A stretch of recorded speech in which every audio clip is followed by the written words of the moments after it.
예, 이번 장에서는 지난 연산 증폭기의 응용 회로를 위해서 특수목적 연산 증폭기 회로를 소개하도록 하겠습니다.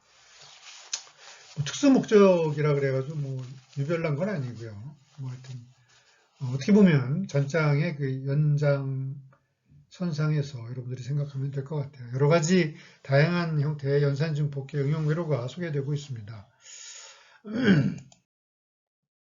예, 그 첫 번째로 이제 계층용 증폭기가 먼저 소개가 되는데요. 계층용 증폭기는 지금 보는 바와 같이 다수의 연산 증폭기와 이제 저항들로 이제 구성되어 있고요. 이 증폭기는 계층용 장비에 들어가는 용도로 뭐 꼭 계층용 장비에 들어가야 되는 건 아니지만 계층용 장비라고 하는 건 굉장히 정밀도를 요구하는 장비들이잖아요. 굉장히 좀, 고정밀의 그런 증폭기 기능이 있다는 얘기고요. 지난번에도 이제 CMRR이라고 하는 연산 증폭기의, 전기적인 특성을 대변하는 아주 대표적인 파라미터가 있다고 했잖아요. 그 CMRR이 이제 굉장히 높습니다. 이 계층용 증폭기는요. 그래서 원래 CMRR의 정의가 CMRR의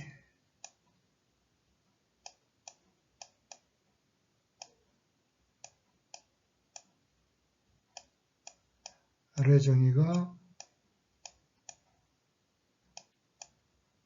오픈루프 이득을 커먼모드 이득으로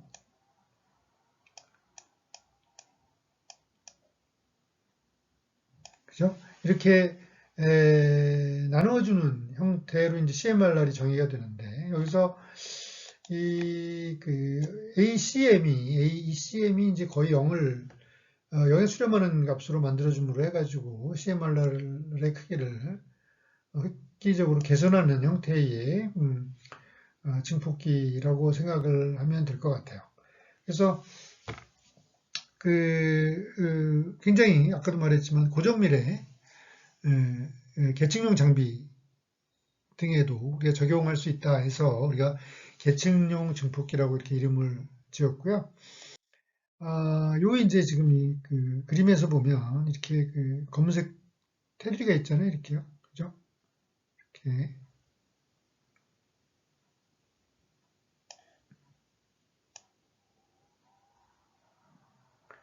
이 테두리가 이렇게 보이는데요.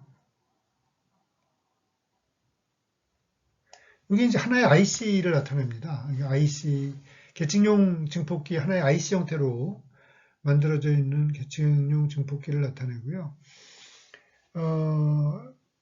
입력 단자가 이제 두 개가 있어요. 입력 단자가 VIN1 더하기 VCM. VCM이라고 하는 게 이제 커먼 모드 신호예요. 커먼 모드 신호고요. 두 번째 터미널에 보면 VIN2 더하기 VCM. 그러니까 지금 VIN1과 VIN2는 각기 다른 입력 신호고요. VCM이라고 하는 것은 커먼 모드 신호가 되는 거죠. 다시 말해서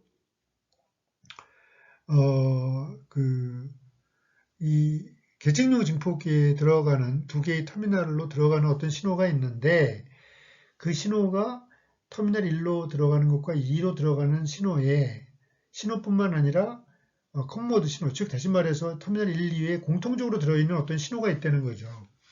그러니까 원래 연산 증폭기는 두 개의 입력 신호가 같은 신호가 들어가면 ACM, 다시 말해서 공통 모드 신호에 대한 이득이 0이잖아요. 근데 실제로는 0이 안 나오거든요. 커먼 모드 이득이 있거든요. 그런데 이제 계층용 증폭기에서는 그 공통 모드 이득을 최소화시키는 이러한 구성 자체가 이 VCM이라고 하는 양 터미널로 들어오는 동일한 신호를 제거하는 기능을 가지고 있다는 거예요. 그래가지고 CMRR의 분모텀을 거의 0에 수렴하는 값을 만듦으로 해서 CMRR 값을 이제 향상시키는 그런 특성을 가진 증폭기라고 생각을 하면 됩니다. 그래서 이 외부에는 지금 외부의 저항을 이렇게 달아놨어요. RG. 이건 외부에 달린 저항이에요. 아까 또 말했지만 IC 내부는 이 검은색으로 표시되어져 있는 부분만 지금 내부에 있는 그 구성을 나타내고요. 출력을 보면 출력 신호가 이제 ACL, 왜냐면 이건 지금 피드백이 있잖아요, 그죠? 내부적으로 피드백이 있으니까 ACL 가로하고 VIN2 빼기 VIN1으로 나타나는 것을 볼 수가 있어요, 그죠? 자, 이걸 보니까 뭐가 없어졌잖아요. 아까 원래 입력 신호에는 VIN1 더하기 VCM이라고 하는 텀이 있었잖아요, 그죠? 그리고 두 번째 터미널에는 VIN2 더하기 VCM이라고 하는 텀이 있었는데, 그러니까 VCM이라고 하는 것은 1터미널과 2터미널에 공통적으로 들어오는 동일한 신호잖아요.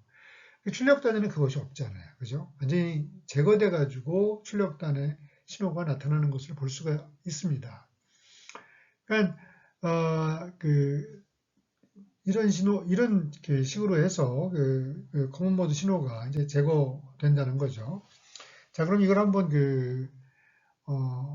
해석하는 게 굉장히 중요해요.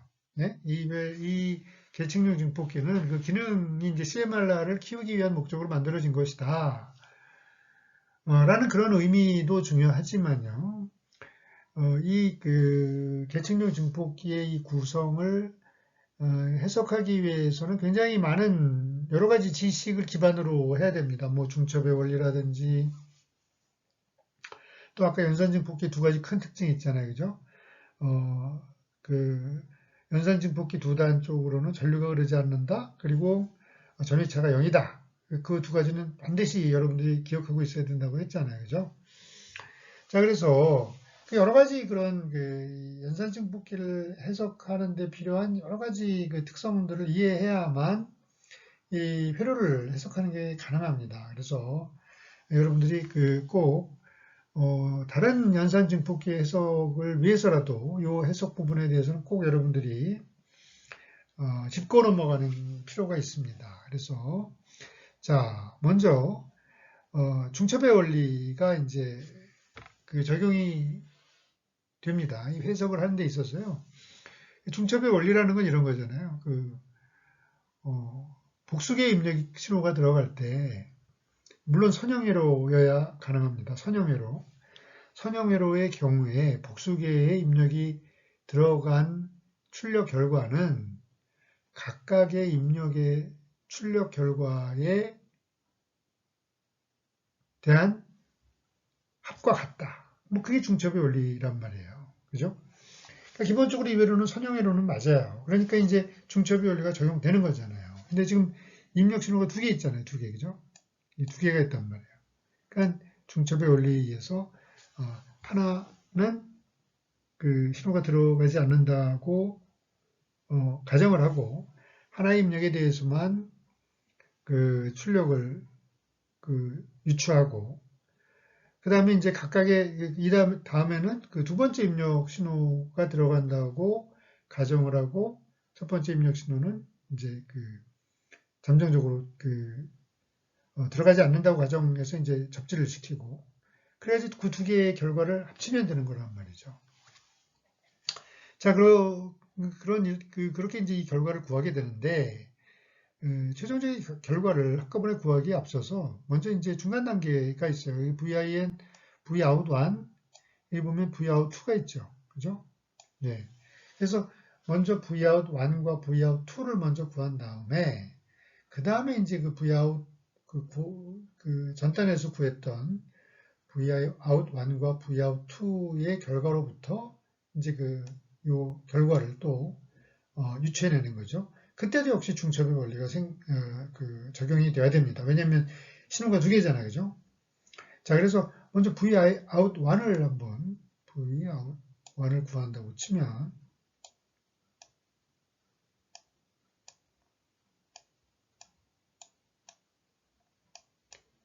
vout1은 자, vout1은 지금 그 입력 신호가 두 개가 있는데 먼저 그 1번 단자에 있는 신호가 들어가고 2번 단자에 있는 신호는 접지를 했다고 가정을 하자고요.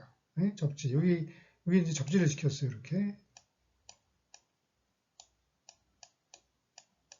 처음에. 네? 그러면 여기가 접지면 여기는 어때요? 여기도 접지죠. 여기도. 왜냐하면 연산증폭기에 여기 가상 접지잖아요. 가상 접지. 그죠? 그러니까 여기가 접지고 여기 입력 신호가 지금 플러스 단자로 들어오니까 뭐예요? 보세요. 이게 접지라고 생각하면 RG, R1 피드백 있죠? 입력 신호가 그 플러스 단자로 들어가죠.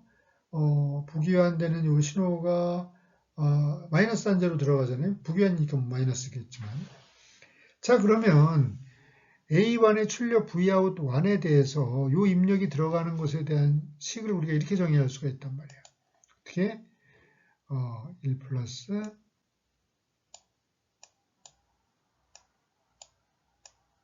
RG분의 R1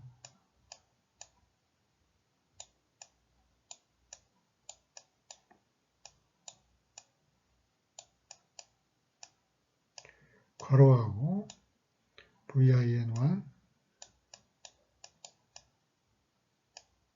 더하기 VCM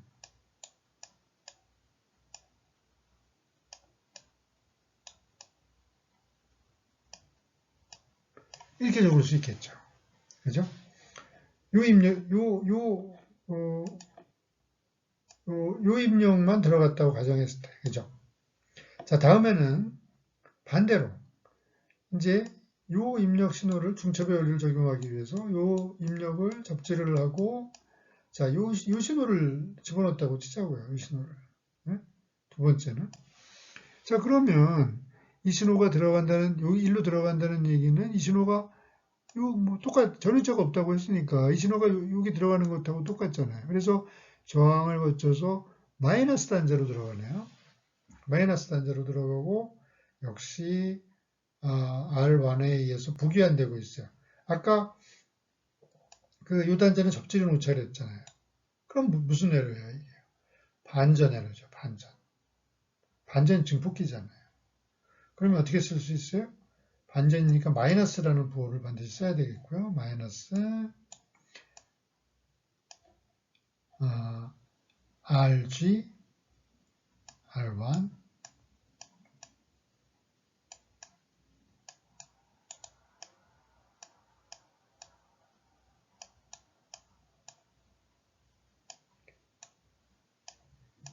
VIN 뭐죠? 2죠. 2. 그죠? 더하기 VCM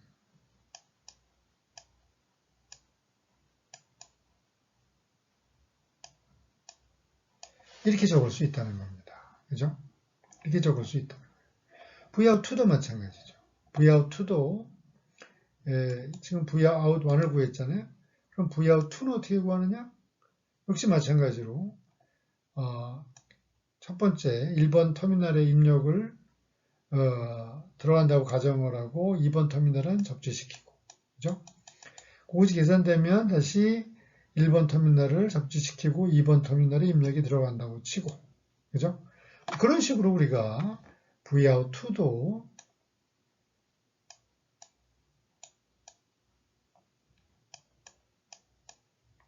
구할 수 있을 거예요. 그죠?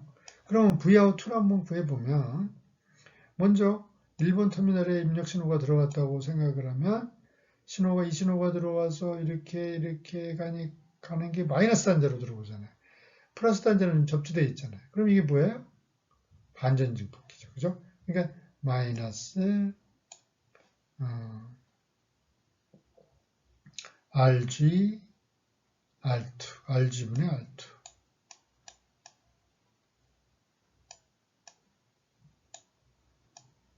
RG분의 R2면서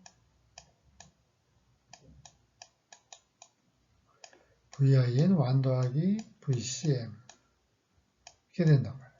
그죠? 자, 다음에 이번에는 첫 번째 1번 터미널을 접지시키고 2번 신호를 집어넣어주면 이거는 비반전 증폭기다. 그죠? 왜냐면 여기가 접지면 여기가 가상 접지잖아요. 여기가 가상 접지. 그죠? 여기가 가상 접지이기 때문에 RG와 R2로 구성되어져 있는 비반전 증폭기가 됩니다. 그러니까 여기는 더하기 1 더하기 RG, R2. RG는 외부에 달아주는 저항이라고 했죠. RG분의 R2.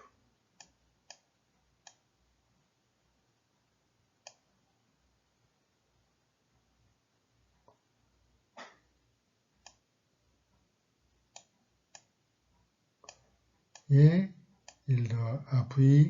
VIN2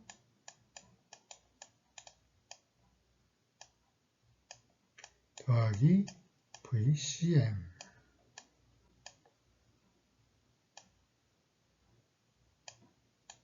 예, 이런 결과가 나오는 겁니다. 예? 그죠? 이런 결과가 나오는 거예요. 자, 이렇게 해서 Vout과 요 Vout1과 Vout2를 구하고 나면 그 다음에는 이제 또 어떻게 해야 되느냐 하면 이 출력값을 구하기 위해서는 먼저 Vout1에 입력 신호가 들어갈 때 Vout2는 접지를 시키고 다시 또 다른 중첩의 원리를 적용시키는 거예요. 자, 그러면 Vout은 어떻게 되냐면 Vout은 자, 먼저 Vout1에 신호가 들어가고 Vout2는 접지라고 친다면 Vout2가 접지면 뭐 플러스 단자가 접지고 뭐예요 이게? 반전 증폭기잖아요. 그러니까는 마이너스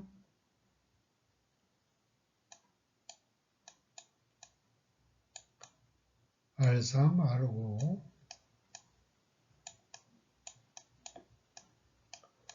Vout1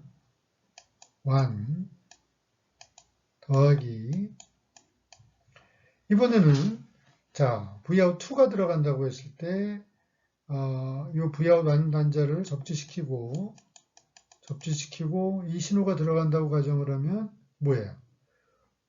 먼저 요전압을 구해야 되겠다. 그죠? 요전압은 R4 더하기 R6분의 R6 곱하기 V out 2 이렇게 되겠죠. 그죠? 그런데 그렇게 해서 이 신호가 이제 이 플러스 단자로 들어가는 거란 말이에요. 자, 들어간다고 치고 여기 접지가 되다 보니까 이게 뭐예요? 입력 신호가 플러스 단자로 들어가는 비반전 증폭기예요. 다시 말하면 1 더하기 R3, R5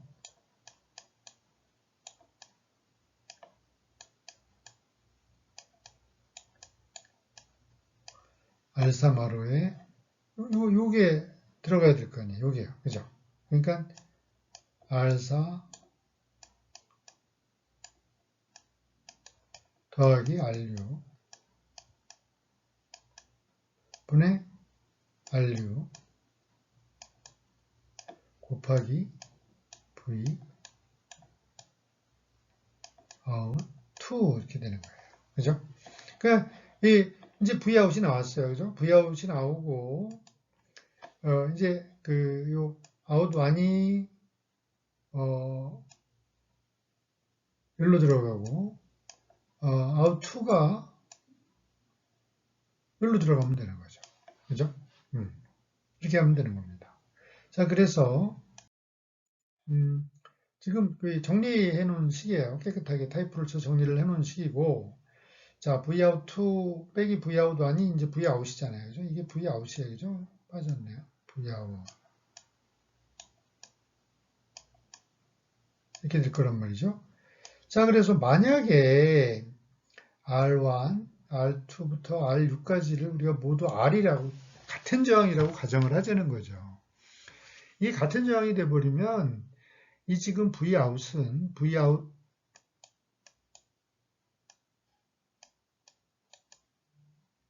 1,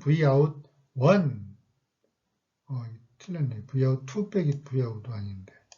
Vout 2 빼기 Vout 아닌데. Vout 2 빼기 Vout 1은 이게 다 없어진다는 거죠. 이게 1 더하기, 예를 들면 1 더하기 이 RG분의 R1. RG는 같은 게 아니에요. RG는 같은 게 아니에요. 자, 그래가지고 이 Vout 2 빼기 Vout 1을 해보니까 어떻게 돼요? 이렇게 되는 거예요. 결과 값이 이 저항을 모두 동일한 RG를 제외한 모든 저항이 R이라고 가정을 했을 때 이런 결과가 나온다는 거예요. 자, 보니까 뭐가 없어져 버렸어요. 뭐가 없어졌어요? VCM이 없어졌잖아요. 그죠? 이 지금 Vout 1, Vout 2에 공통적으로 있었던 이 VCM 신호가 소멸된 거예요. 이러한 구성 속에서 소멸이 된 거죠. 그죠? 그러면서 이 구성을 보니까 어때요? 연산 증폭기의 의 결과가 똑같잖아요. 보면 두 신호의 차이가 되고요. 이게 뭐가 되는 거예요, 결국 여기 이득이 되는 거죠, 이득. 그죠? 1 더하기 R지분의 2R이라고 하는 게 이제 이득이 되는 거예요. 그러니까 이 내부에 있는 R은 결정되어 있는 값이잖아요. 우리가 바꿀 수가 없어요. 그죠? 우리가 외부에 있는 바꿀 수 있는 저항은 RG예요. 그죠? 그래서 외부에 우리가 저항을 아까 처음에 볼 때 외부에 저항을 하나 달아주는 게 있었잖아요. 그 외부에 달아주는 저항을 작은 저항을 달수록 이득은 커지는 거죠. 그죠? 왜냐면 RG가 지금 분모텀이잖아요. 그죠? 요게 이제 AVCL이 되는 거예요. AVCL. 왜냐하면 내부적으로 지금 아까 그 부기환으로가 있잖아요, 그죠? 그러니까 기본적으로 이제 게르프 구성은 아닌 거죠. 기본적으로 구조 자체가 그렇게 돼 있는 거예요, 그죠? 구조 자체가 페르프 구성으로 돼 있는 것이고 보니까 출력값에서 VCM이 아까 입력단지에 분명히 같이 터미널 1과 2에 동시에 들어왔던 VCM이 소거가 됐다는 거죠. 네? 그러니까 VCM이 소거가 되니까 CMRR이 커지는 거예요. 그죠? 예, 원리는 그겁니다. 그렇게 우리가 VCM을 제거하고 CMRR을 키울 수 있다. 뭐 이런 얘기가 되겠습니다. 자, 그래서 지금 이게 보면 지금 이 신호가 입력 신호 터미널 1과 2로 들어가는 신호를 보이는 거예요. 그러니까 여러분들이 볼 때는 뭐 이 신호가 똑같은 신호로 보일지 모르겠지만 사실은 이게 고주파 신호, 굉장히 빨리 움직이는 변화하는 신호 1과 2 터미널에 들어가는 이 신호는 서로 각기 다른 신호예요. 그러면 뭐가 같은 거냐? 이 저주파 신호. 이렇게 움직이는 신호 있잖아요. 그죠? 그러니까 지금 이 신호가 의미하는 게 뭐를 의미하느냐? 이 두 신호가 더해져 있는 거예요. 여기도 마찬가지로. 이 두 신호가 합쳐져 있는 형태란 말이에요. 그죠? 그러니까 지금 터미널 1과 2로 들어가는 신호는 이렇게 두 개가 합쳐진 신호가 들어가는데 여기서 어떤 게 공통 신호예요? 이게 공통 신호예요. 얘랑 얘가. 이 저주파 신호가. 네? 그러니까 이 저주파 신호는 이 계층용 증폭기를 통과시키고 나면은 없어진다는 거죠. 그러니까 결과를 놓고 보니까 어때요? 없어졌잖아요. 고주파 신호밖에 남아있는 게 없잖아요. 이 두 개의 고주파 신호의 차만이 결과값으로 나타나는 겁니다. 공통모드 신호는 없어지고 그래서 이제 CMRR이 커지는 거죠. 이 외부에 달아준 RG를 이용해서 우리가 이득을 조정을 하는 거고요. 아시겠죠? 예, 다음 연산 증폭기 특수목적 연산 증폭기는 격리 증폭기입니다. 격리 증폭기. 이것도 이제 CMRR을 키우는 효과가 있는 증폭기고요. 지금 가운데 보시면 아주 독특한 구조가 있습니다. 이게 요 가운데 이제 격리를 했다. 두 개 입력단과 출력단을 이제 격리를 했다는 의미에서 이렇게 붉은 선으로 이렇게 쭉 걸었잖아요. 거기 보면 여기 커패시터가 보이죠? 커패시터입니다. 그죠? 자, 커패시터는 뭐예요? 어떤 특성을 가지고 있죠? DC를 차단하는 특성을 가지고 있잖아요. 그죠? 왜냐하면 용량성 리액턴스 2파이 FC에서 용량성 리액턴스 2파이 FC분의 1인데 DC라는 건 뭐예요? DC라는 건 F가 0이라는 거잖아요. 그러니까 무한대에 저항이 된단 말이에요. 이게 ZC인데 이 무한대에 저항이 된다는 거예요. 커패시터가 무한대에 저항 특성을 갖는다는 거죠. DC 신호에 대해서는. 그죠? 자, 그런데 다시 말하면 이 두 개의 스테이지, 이걸 지금 스테이지 1, 스테이지 2라고 합시다. 그러면 이 스테이지 1과 스테이지 2 간에는 DC 성분은 서로 이동이 불가능하다는 거예요. 자기 고유의 DC 특성을 그냥 스테이지 1에서는 스테이지 1의 특성을 갖고 스테이지 2에서는 스테이지 2에서의 DC 특성을 갖는 회로라는 거죠. 그래서 지금 보면 여기 접지가 나와 있는데 접지 모양이 틀리죠. 그죠? 전원은 지금 플러스 마이너스 V로 이제 같이 나와 있는데 이것보다는 가령 V 플러스 마이너스 V1 플러스 마이너스 V2 이렇게 표현하는 게 더 합당한 것 같아요. 그러니까 스테이지 1과 2는 인가되는 전압도 그리고 접지도 전혀 달라요. 양자간에는 그러니까 전원부와 관련되어져 있는 모든 연결 상태는 지금 1과 2가 완전히 분리되어 있습니다. 그러니까 1에서 2로 어떤 신호도 공통 신호 중에 대표적인 게 이제 DC 텀이잖아요. 공통 신호. 그러니까 공통 신호가 입력단 쪽에 있는 공통 신호가 출력단 쪽으로 건너가지 못한다는 거예요. 그러니까 이것도 CMRR이 높아질 수밖에 없는 거죠. 왜냐하면 보통 DC 신호가 연산증폭기기에 두 개의 터미널이 두 개의 입력 단자가 있다면 보통 VCM이라는 게 DC 형태로 있는 경우도 많잖아요. 좀 전에 봤던 거는 저주파 형태도 있지만 보통 DC 형태로 존재하는 VCM이 많이 있거든요. 그러니까 그것이 이제 전혀 이 2차 스테이지로 건너가지 못하기 때문에 역시 이 격리 증폭기도 CMRR을 키우는데 아주 큰 몫을 하게 됩니다. 또한 이 격리 증폭기의 아주 중요한 기능 중에 하나는 좀 전에 말했던 것처럼 이제 DC가 완전히 확연히 구분되어 있어요. 그래서 예를 들어서 한쪽은 이제 전력 파워가 굉장히 센 어떤 시스템이 지금 운영되고 있고 지금 스테이지 2에서는 굉장히 저전력의 시스템이 운영되고 있다고 할 때 만약에 두 개의 스테이지가 분리되어 있지 않으면 스테이지 2에 있는 시스템이 스테이지 1에 있는 시스템에 의해서 후들리게 돼요. 후들리게 된다 이거예요. 왜냐하면 스테이지 1은 굉장히 대전력 신호가 왔다 갔다 하기 때문에 여기서의 노이즈는 스테이지 2에서는 신호보다도 더 클 수도 있어요. 신호보다도 더 클 수도 있다 이거예요.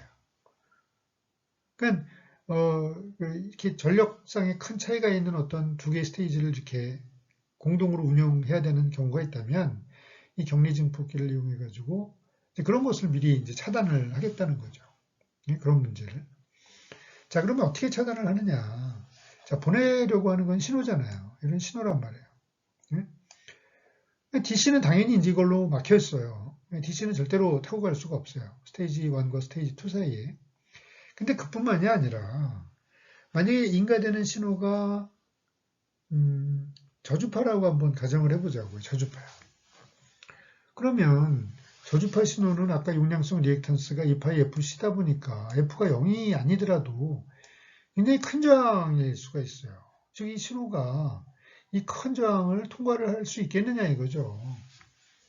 뭐 통과를 할 수 있는 신호도 있겠지만 그렇지 않을 수도 있잖아요. 그죠? 그렇게 되면 신호가 소실된단 말이에요. 진행되는 과정 속에서. 그러면 안 되잖아요. 그러니까 이제 변조를 하는 거예요. 변조라고 하는 건 그 저주파 신호를 이제 고주파로 띄워가지고 그 띄우는 그런 그 프로세싱을 이제 변조라고 하잖아요. 여기서 말하는 복조라고 하는 거는 그렇게 띄웠던 고주파 송본을 다시 이제 원래의 신호로 되돌리는 걸 복조기라고 하잖아요. 그래서 옛날에 모뎀이라는 게 있었잖아요. 모뎀. 요즘도 뭐 없는 건 아니지만 이렇게 모듈레이션, 변조, 디모듈레이션, 복조. 그거의 합성어예요. 모뎀이라고 하는 게. 예? 자, 그럼 여기서 발진기는 뭐냐? 발진기는 이제 그 고주파를 만들기 위해서 들어가 있는 이제 블락이고요. 그러니까 다시 말해서 이거예요. 이렇게 아주 저주파의 신호를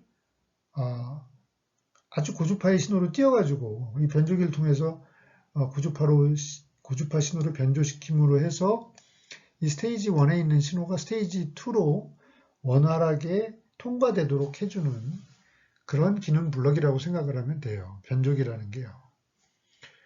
그러면 복조기는 다시 원래 우리가 뭐 전달하려고 했던 출력에 전달하려고 했던 것은 고주파 신호가 아니잖아요. 원래의 신호를 다시 되돌려야 될 거예요. 그죠? 그러기 위해서 복조기를 쓰는 거예요. 그죠? 그래서 변조기, 복조기가 이렇게 사용되는 겁니다. 내부적으로는 격리 증폭기 내부에는 이와 같이 커피스타, 변조기, 복조기 이런 대표적인 구성 블럭이 이렇게 존재하고 있는 거죠. 자, 그래서 격리 증폭기는 두 개의 스테이지를 분리한다. 그죠? 그래서 별도의 전원과 접지를 갖고 지시적으로 완전히 그 아이솔레이션 시키는 것이다. 뭐 이런 얘기가 나와 있고요. 공통 모드 신호의 레벨이 큰 경우에 격리 증폭기를 사용한다. 아까 말했던 것처럼 어떤 공통 모드 신호 중에 아주 대표적인 DC 텀 같은 것은 격리 증폭기를 이용해서 완전히 소멸시킬 수 있고, 그래서 이제 CMRR을 키우는 사이드 이펙트가 있는 거죠, 그죠? 뭐 똑같은 소리고요. 세 번째 패러그래프는 네 번째는 AC 신호가 용량성 커피시터의 영향을 받지 않고 전달되기 위해서 이제 변조를 한다. 그리고 복조를 한다. 그런 얘기가 기술되어 있는 겁니다. 자, 그래서 이게 이제 원래의 신호죠. 원래의 신호를 요거는 이제 AM이라고 하는 모듈레이션을 쓴 거고요. 요거는 이제 PCM, PCM이 아니라 PWM이죠. 우리가 PWM은 우리가 그 구장인가요? 구장에서 왜 D급 증폭기 얘기를 할 때 얘기를 한 적이 있습니다. 그죠? 그 이제 PWM을 쓰든지 AM을 쓰든지 어쨌든 해서 모듈레이션, 디모듈레이션을 통해서 이제 원래 신호를 복구하는 그런 내용이 이제 그림으로 나타나 있는 거고요. 자, 이거는 뭐냐면은 또 다른 응용인데 뭐냐면 이거 하트비트, 페이탈한 하트비트라는 건 심장 박동이잖아요. 심장 박동을 센싱을 해가지고 이제 모니터에다가 이제 뿌려주는 그런 건데 거기에 이제 이런 격리 증폭기가 사용되는 모습을 보여주고 있는 거예요. 이 심장 박동은 뭐 이렇게 고주파 성분은 아니잖아요. 우리가 뭐 출렁 뭐 뚝뚝뚝 이런 식이잖아요. 그러니까 주파수가 상당히 낮죠. 그죠? 그러니까 격리 증폭기 속에 있는 커패시터를 통과하지 못할 거라고요. 그러니까 통과시키기 위해서 이제 그 변복조를 통해서 원래 신호를 구현을 하는 거고요. 또 이제 이게 심장 박동을 재는 거다 보니까 사람 인체에 어떤 센서가 붙고 하는 거잖아요. 그죠? 그리고 이제 이쪽은 장비고 큰 장비란 말이에요. 이쪽은. 그죠? 스테이지 2 쪽은 큰 장비다 보니까 이 장비에서의 어떤 장비가 규모가 있는 장비라고 할 때 이쪽 장비에서의 어떤 치명적인 쇼크가 인체에 가해질 수도 있는 거예요. 그죠? 그러니까 이 첫 번째 스테이지와 두 번째 스테이지를 완전히 이렇게 정기적으로 차단을 시킴으로 해가지고 그런 하드한 장비에서의 어떤 충격이 인체로 전달되는 그런 과정을 아주 원천적으로 차단하는 격리 증폭기를 사용하는 거죠. 뭐 당연히 CMRR이 이제 높아지게 되는 거는 당연한 어떤 그 결과가 되는 것이고요.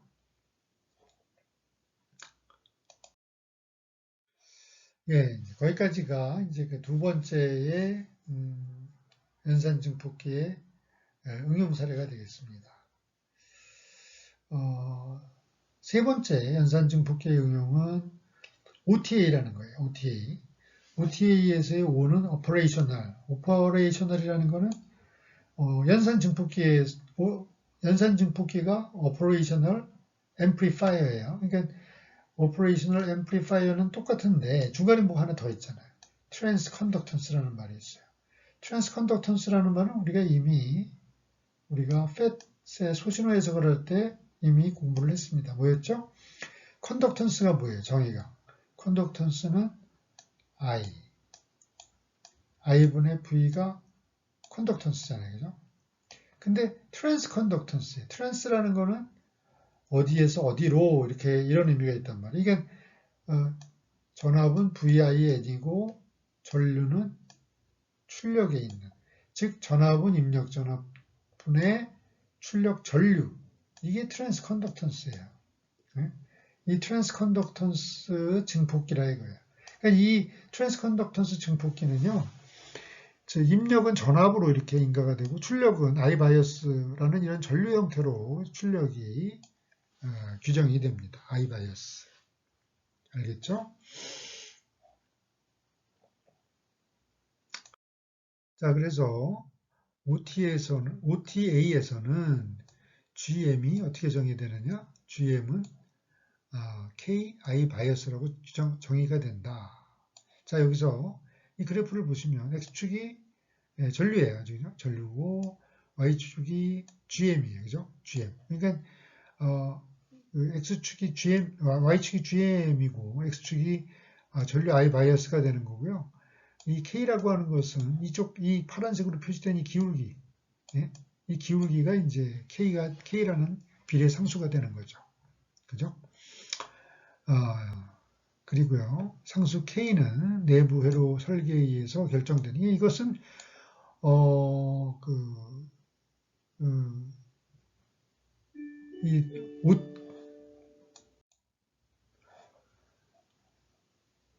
상수 K는, 내부회로, 이게 그 데이터 시트에 있는 거예요. 어떤 공장에서 결정이 되는 거죠. 설계가 되어지고 만들어지는 어떤 특정 IC에서 상수 K가 결정되는 거예요. 그래서, 이와 같이 데이터 시트에 보면 이 기울기가 이 K라는 비례상수가 나와 있거든요. 그것에 의해서 우리가 그 GM을 우리가 확인할 수가 있는 거죠. 그래서 전류 I는 이게 GM의 정의잖아요, 그죠? I가 출력이고 VIN이 입력일 때 GM은 아까 말했던 것처럼 Iout 나누기 VIN이란 말이에요. 그러니까는 Iout은 이렇게 정의가 되는 것이고 여기서 GM은 뭐다? KI 바이어스다. 이렇게 우리가 새롭게 바꿔 쓸 수 있다는 거죠. 이거는 여러분들 신경 쓰지 마십시오. 이거는 LM 13700이라고 하는 특정 회사의 OTA에서 그 iBIOS를 규정하고 있는 식이니까요. 여러분들은 신경 쓸 필요 없습니다. 자, 그래서 기본적인 OTA 회로는 이와 같이 돼 있어요. 그러니까 지금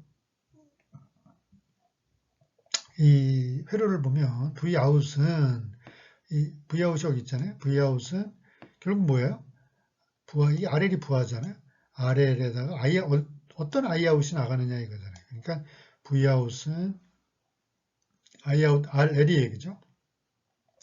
그러면 VIN으로 나눠주면, 그죠?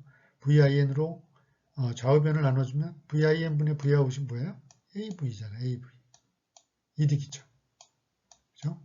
AV. 이득인데, 이게 뭐죠? Iout VIN. GM이잖아요. GM. 정의잖아요. 그죠? GM. 이 이득은 어디서 많이 본 것 같지 않아요?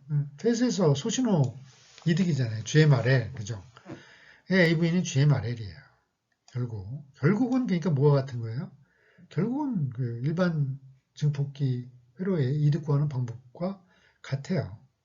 자, 그런데 어, 음, 이 GM이 뭐에 의해서 결정되느냐? 아까 뭐에 의해서 결정됐어요?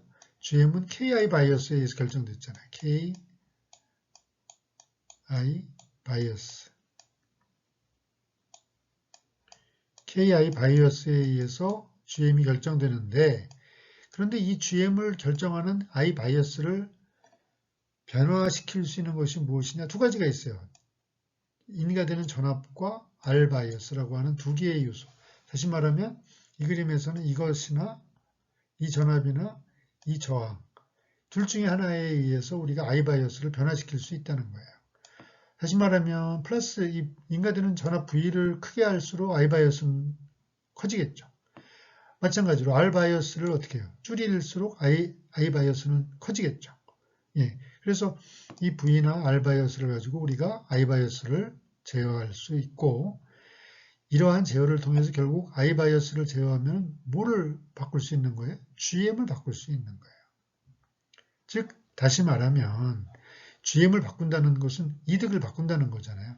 그러니까 지금 이 증폭기의 이득을 변화시키는 방법은 두 가지가 있는 거예요. 뭐와 뭐? 인가되는 전압을 바꾸든지 아니면 회로 구성상에 있는 R 바이어스 값을 변화시켜 주든지 이 둘 중에 하나의 방법이 있다는 거죠. 그죠? 자, 이 두 개의 그림이 있는데요. 이 첫 번째 그림은 이 가변 저항을 이용해서 가변 저항을 업다운을 시켜서 그 저항 값을 변화를 R 바이어스라고 하는 이 열의 전체적인 저항 값에 변화를 줘서 GM을 변화시키겠다는 의도가 있는 거고요. 지금 그 두 번째 같은 경우는 저항은 그대로 있어요. 그죠? 대신에 이제 V 바이어스라고 하는 인가되는 전압을 변화시켜서 GM을 변화시키겠다. 뭐 그런 의도가 있는 거죠. 그죠? 그래서 이 저항이나 외부에서 인가되어지는 V 바이어스를 변화시켜서 우리가 결국 이 증폭기의 이득을 제어할 수 있다. 뭐 이런 얘기가 되겠습니다.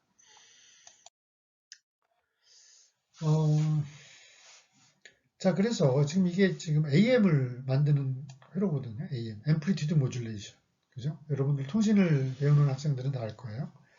자, AM이라는 게 뭐예요? 저주파 신호를 고주파로 변화시켜가지고 전송하는 기술이잖아요. 그러니까 예를 들면 이게 이제 신호예요. 이 저주파 신호란 말이에요. 예? 이 저주파 신호를 우리가 아까 좀 전에 말했던 V를 인가되어지는 V의 단자에다가 요 신호를 갖다 집어넣고 이 지금 OTA 입력 단자에는 고주파 신호를 보내는 거예요. 이렇게요. 고주파 신호를. 자, 그러면 자, 이 신호의 변화가 뭐를 변화를 가져다 주죠? I 바이어스의 변화를 가져다 주죠. I 바이어스의 변화를 주고 이 변화는 또 어떤 변화를 가져다 주죠? 이 변화는 GM의 변화를 가져다 주는 겁니다. 즉, 이 신호가 이렇게 업, 다운 됨에 따라 이 증폭기의 이득이 올라갔다 내려갔다 하는 거예요. 즉, 여기에서는 이득이 올라가고 여기에서는 이득이 하강하는 거죠. 그러니까 고주파 신호가 입력 신호로 들어왔는데 이 전반부에서는 이득이 확 올라가다가 그 다음에는 이렇게 훅 떨어지는 거예요. 네? 이득이. 결국 이 신호는 지금 일관 때 동일한 앰플리튜드를 가지고 있었던 신호인데 OTA의 이득이 인가되는 입력 신호의 변화에 따라서 이득이 변하기 때문에 이제 이런 AM의 효과를 우리가 아주 쉽게 구현해낼 수 있는 거죠. 네? OTA를 이용해서. 그죠? 하나의 예를 보여주고 있는 거고요. 네, 이런 결과가 만들어진다 이겁니다.